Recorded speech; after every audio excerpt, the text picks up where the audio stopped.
Tandaan po natin, ha? Ang pinakamagandang paghihiganti is not to get even. Hindi yung makagawa ng masama sa gumawa sa'yo ng masama. Ang pinakamagandang paghihiganti sa tulong ng Diyos ay yung mawala ang masama. Yung makonsensya, yung gumawa sa'yo. Napakabuti ng asawa ko, ba't ka niloko?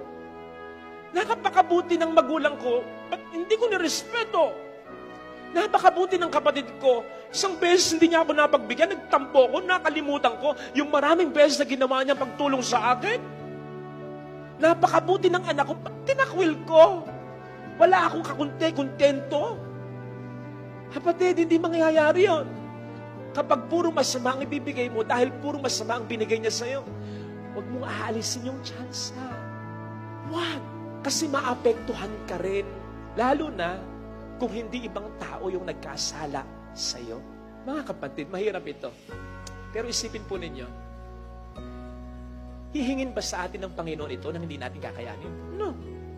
Ang sabi, be perfect as your Heavenly Father is perfect. Alam po ninyo, ang perfection sa Bible, yung something reaches its purpose for which it was created.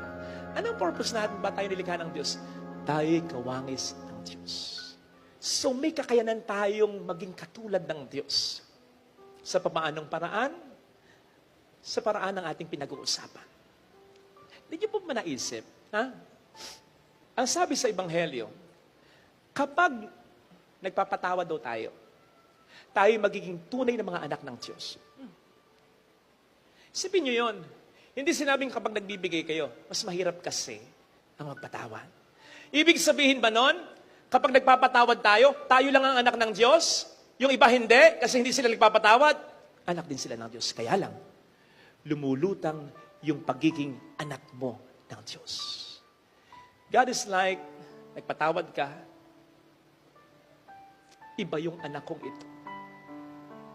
Napakabuti ng anak kong ito. Iba sa lahat ng mga anak ko.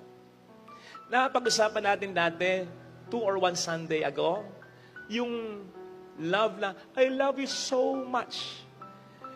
Ang sabi ng Panginoong Diyos sa kanyang anak, this is my beloved son, in whom I am well pleased.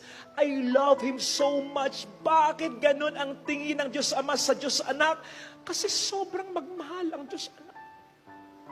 Nagkatawang tao na mamamatay pa para sa tao. Sobra yung ginawa ng anak ko. Yun yung parang sinasabi doon ng Diyos Ama sa Diyos Anak. Kaya kapag tayo nagpapatawad, kapatid, umaangat ka. Hindi lang doon sa mga nagsisimba, nagdodonate, gumagawa ng mabuti.